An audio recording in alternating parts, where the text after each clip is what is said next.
Varicose veins కి సరైన చికిత్స కోసం సంప్రదించండి ఎవిస్ హాస్పిటల్. నమస్తే రమ్మగారు. నమస్తే జయ. చందమామ కథ ఏదైనా చెప్తారండి? పూర్వం అట ఓ జమీందార్ గారు ఉండేవారు. జమీందార్ గారు అబ్బాయి పెళ్లి కుదిరిందట. పెళ్లి కుదిరిందని చుట్టుపక్కల వాళ్ళ అందరికీ చెప్పుకుని ఏదో భోజనాలు ఏర్పాటు చేశారు. పెళ్లి కూతురు కోసం చేయించిన నగలు నాణ్యాలు అవన్నీ ప్రదర్శనకు పెట్టారు. అయితే ఒక అద్భుతమైన రత్నహారం చేయించారట. చాలా అద్భుతంగా ఉందట. అయితే ఏమైంది, ఈ పెళ్ళికి పిలుపు ఈ నిస్తార్థం అయిపోయింది. పిలుపుల్లో ఒక జాగీర్దారికి కూడా పిలుపు వెళ్ళింది. జాగీర్దార్ గారింట్లో ఏదో అక్కరయ్యి వాళ్ళు కొంచెం లేటుగా వచ్చారు. జాగీర్దార్ గారికి ఒక కూతురుద్ది, తార ఆ పిల్ల పేరు. ఆ అమ్మాయి అందరికీ చెప్పింది, నేను జమీందార్ గారింటికి ఫంక్షన్కి వెళ్తున్నా, వాళ్ళు చేయించిన రత్నహారం చూసొచ్చి అందరికీ చెప్తానని ఫ్రెండ్స్కి చెప్పుకుంది.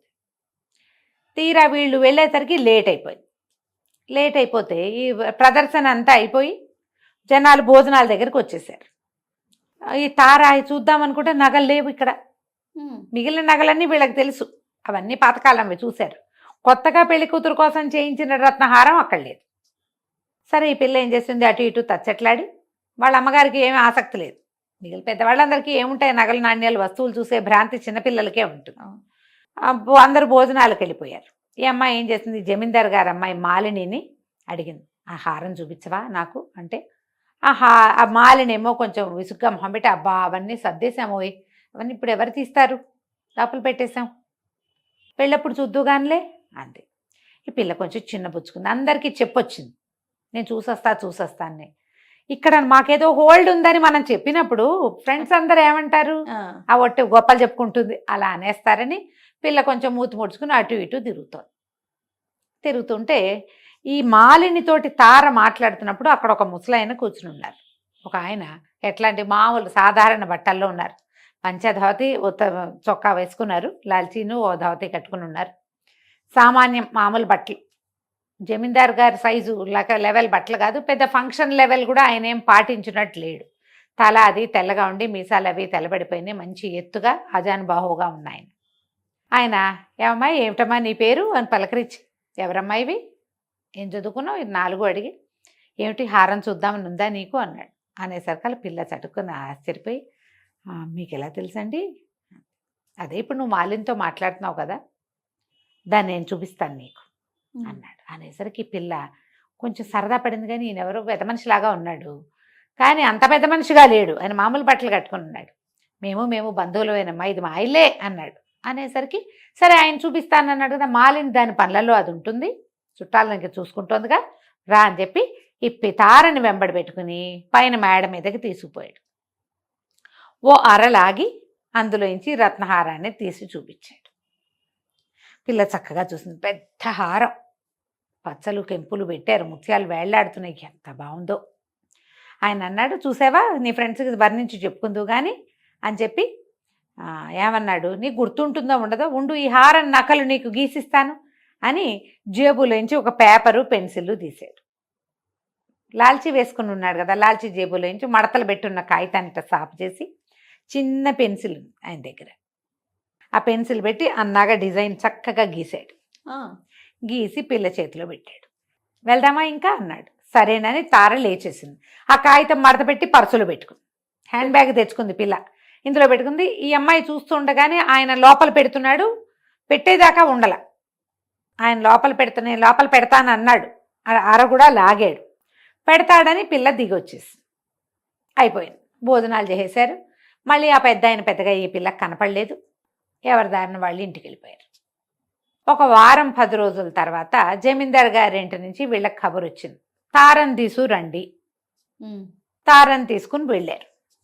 వెళ్ళేసరికల్లా జమీందార్ గారి భార్య తారని పక్కకి తీసుకెళ్ళి, ఏమమ్మా నువ్వు నీ ఫ్రెండ్స్ అందరికీ మరి నగ నేను చూశానని చెప్పావుట, నువ్వు చూడలేదట కదమ్మా, మాలిని నీకు చూపించలేదని చెప్పింది, నీకెవరు చూపించారు నగ, నువ్వు ఎప్పుడు చూసావు అనేసరికల్లా ఈ పిల్లంది, అవునండి నేను మాలిని అడిగాను, మాలిని అన్నీ సర్దేశాము, ఇప్పుడు కుదరదులే అన్ని భోజనాల దగ్గరికి వెళ్ళిపోయింది. ఒక పెద్ద ఆయన వచ్చారు కదా ఆ రోజు, పొడుగాట ఆయన, లాల్చీ చొక్కా పైసా పంచా వేసుకున్నారు, తెల్ల జుట్టు తెల్లటి మీసాలు ఆయన.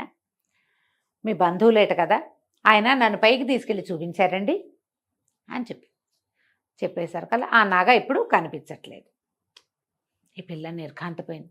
కాదండి, నేను పెట్టేదాకా నేను ఉండలేదు, ఆయన అర లాగారు, ఆయన పెడుతూ ఉండగానే కింద నుంచి ఎవరో కేకలు పెడుతున్నారండి, నేను దిగొచ్చేసాను అనేసరికల్లా ఆవిడ ఇంత ఎత్తున సర్రుమని లేచి అంది భర్తతోటి, నేను చెప్పానా ఆయన పిలవద్దని, దరిద్రం ఎంత పని అయినా చేస్తుంది, లేకి గుడ్డలు ఆయనను పిచ్చి బట్టలు వేసుకుని వచ్చాడు ఫంక్షన్కి, చూడండి హారం సవరిచ్చేసాడు, దరిద్రుడు కాబట్టి ఇంత పని చేశాడు, పెళ్ళికని చేయించాం, హారం అందరికీ చూపించాం, పెళ్లి వాళ్ళకి చెప్పాం, ఇప్పుడు ఏం చేస్తాం, పోయింది అఘోరించండి అని భర్తను తిట్టడం మొదలుపెట్టింది జమీందారు గారి భార్య. ఈ పిల్ల తెల్లపోయింది. ఆయన ఎంత సాత్వికంగా ఉన్నాడు, ఎంత చక్కగా మాట్లాడాడు, అలవాటైన వాడిలాగా లోపల గదిలోకి దారి తీసాడే. ఆయనకు స్పష్టంగా తెలుసు ఆయన దొంగతనం చేస్తాడా, ఆయన దొంగ. ఇప్పుడు ఆయన చూపించాడు, తను చూసింది, ఆయన పెడుతూ ఉండగా పెడతాడని చూసింది, కానీ పెడుతూ ఉండగా పెట్టేశాక తను చూడలే, తను కూడా దొంగ అయింది. వాళ్ళందరూ ఏ పిల్లకేసి అసహ్యంగా చూశారు. జాగీర్దార్ గారు భార్య కొంచెం కూతుర్ని కేకలేస్తారు కదా, అన్నీ వేద ఎంతూసియాసం చూడు నీ నెత్తి మీదకి వచ్చింది. ఆయన పట్టుకుపోయిన వాడు ఆయన బాగానే ఉన్నాడంటే, ఆయన పట్టుకుపోయాడంటే అని కూడా ఈ పిల్లకి నచ్చల. అయ్యో పెద్ద మనిషిలాగా ఉన్నాడే, ఇంత పని చేస్తాడా ఆయన, చేసి ఉండడు. ఇంకేదో జరిగింది. తెల్ల బిక్కమొహం వేసుకుని దొంగతనంలో పాలు పంచుకున్నందుకు ఏం చెయ్యాలో తెలియక ఇంటికి వచ్చేసింది. ఆ రోజు ఆయన కాగితం మీద బొమ్మ వేసి ఇచ్చాడు కదా, ఆ కాగితం బయటికి తీసింది, దానికి వేసే చూస్తోంది. చూస్తూ సరే చూసి ఇంత చక్కగా బొమ్మ వేశాడు, ఎంత ముద్దుగా మాట్లాడాడు, అమ్మా తల్లి అన్నాడే, అయ్యో అని ఆ కాగితం మడత పెడుతూ పెట్టబోయింది. పక్కన వెనకాల చిన్నగా ఒక 2 పేర్లు రాసున్నాయి, అప్పారావు రామాపురం. ఈయన పేరేనేమో, ఎందుకంటే ఆ కాగితం అక్కడిది కాదు, ఆయన జేబులో నుంచి తీశాడు. అక్కడి నుంచి ఏం చేసింది, తమ్ముడిని వెంబడి పెట్టుకుని, ఒరే అప్పారావు గారిని వెతుకుందాం, ఆ రామాపురం ఎక్కడుందో వెళ్దాం పదని బండి పురమాయించుకుని ఆ బండి వేసుకుని ఆ రామాపురం వెళ్ళింది. అప్పారావు గారిని అడుగుతూ వెళ్ళేసరికల్లా తీరా అప్పారావు గారు వీళ్ళు ఏమనుకుంటున్నారు, ఆయన సింపుల్ బట్టలు వేసుకొచ్చాడు, మనం ముందే చెప్పుకున్నాం, ఆయన దగ్గర ఏమీ లేదు రూపాయి. వాళ్ళకి అదే తెలుసు, దరిద్రం ఎంత పైన చేస్తుందని జమీందారుడి గారు తిట్టిపోస్తూనే ఉంది. మరి అన్నదమ్ముడు పిలవకపోతే ఎలాగే, అందుకని పిలిచానంటున్నాడు ఆయన. తీరా చూస్తే పెద్ద ఇల్లు అయింది. జమీందారు గారికి తీసిపోయే ఇల్లు కాదు అది, జమీలో ఎంత ఇల్లుందో ఇక్కడ కూడా అంత పెద్ద భవంతి ఉంది ఇక్కడ. ఈ పిల్లలో వెళ్ళేసరికి ఆయన లోపల నుంచి బయటకు వస్తూ ఈ పిల్లని చూసి ఆశ్చర్యపోయాడు. తారని చూసి, ఏమమ్మా ఇట వచ్చావు అన్నాడు. అనేసరికి, తాతగారు ఆ రోజు మీరు నాకు నగ చూపించారు కదండి, అది పోయిందిటండి, వాళ్ళందరూ మీరే దొంగ అంటున్నారు, మీతో పాటు నన్ను దొంగని చేశారండి అనేసరికి వాళ్ళు పక్క నవ్వాడు. మా వాళ్ళు నగబోయింది నువ్వే కొట్టేశావని నాకు ఉత్తరం రాశారులే, నేను రాద్దాం అనుకుంటున్నాను, రారా అని అమ్మాయిని లోపల తీసుకెళ్ళి కూర్చోబెట్టాడు. ఆ పిల్ల అడిగింది, ఎందుకండి మీరు అంత పని చేశారని. ఆ ఇంట్లోనే ఉందమ్మా, నేను తీసుకురాలేదు దాన్ని, ఇంత పెద్ద వస్తువు ఎట్లా తెస్తాను ఎవరికి కనపడకుండా, అక్కడే పెట్టా, ఇంకో చోట పెట్టాను అనేసరిగా, ఎందుకండి అలా చేశారు.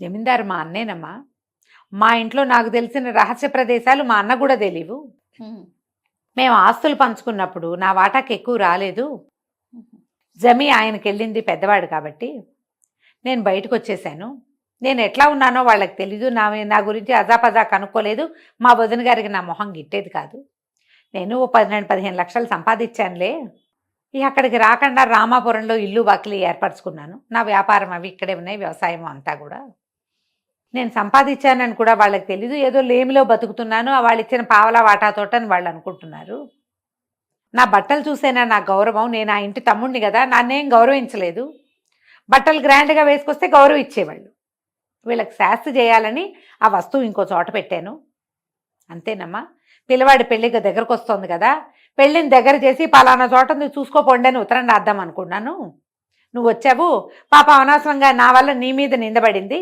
ఓ పని చేస్తాను, ఎక్కడుందో వాళ్ళకు ఉత్తరం రాయను, ఎక్కడుందో నీకు గీసిస్తా, నువ్వే ఆ వస్తువుని బయటపెట్టు అని చెప్పి ఆ ఇంటి ప్లాన్ లోపల భాగంలో ప్లాన్ గీసి ఇచ్చాడు. ఆయన అలాంటి వాడనమాట. ఆ వస్తువు ఎక్కడుందో గీసేస్తే ఆ పిల్ల అంతా చూసుకుని ఆ గదిలో ఏ అరలో ఏ ప్రాంతంలో ఉందో ఆలోచించి చూసుకుని ఇంటికి వెళ్ళిపోయింది. వెళ్ళి మళ్ళీ జమీందార్ గారింటికి వెళ్ళింది. తండ్రి పర్మిషన్ తీసుకుని ఆవిడతో మాట్లాడి, మీ నగ ఎక్కడికి పోయి ఉండదండి, ఆయన ఏమి తీసుకెళ్లే మనిషి కాదు, ఇంట్లోనే ఉండుంటుంది, నన్ను కొంచెం పరిశోధన చేయనివ్వండి, ఆ రోజు చాలా ఆరలు చూశాను నేను అని చెప్పి ఆ గదిలో లోపలికి వెళ్ళి, లోపల ఆయన చెప్పాడు కదా ఫలానా చోట ఇంకో ఆర ఉందని, ఆ ఆరలాగి అందులో ఇచ్చి వస్తువు తీసుకొచ్చి వెళ్ళి చేతిలో పెట్టి, ఓరిని పొరపాటున ఇట్లాగా పెట్టేశాం, కనపడలేదు అంతే అని అనుకుని జమీందార్ గారు వాళ్ళు అంతా తారని మెచ్చుకున్నారు. తర్వాత పెళ్ళికి ఈయన్ని పిలవల వాళ్ళు, కానీ ఆయనే స్వయంగా పెళ్ళికొచ్చాడు. ఎందుకంటే వస్తువు పోగొట్టాడు, ఏదో చేశాడు అలా అనిపించింది కదా. ఆయనే వచ్చి బోల్డని బహుమతులు కూడా చదివించి తను ఎలాంటి స్థితిలో ఉన్నాడో తెలియజేశాడు. కథ కంచికి మనం ఇంటికి. రైట్. నమస్తే రమ్మగారు. నమస్తే చేయు.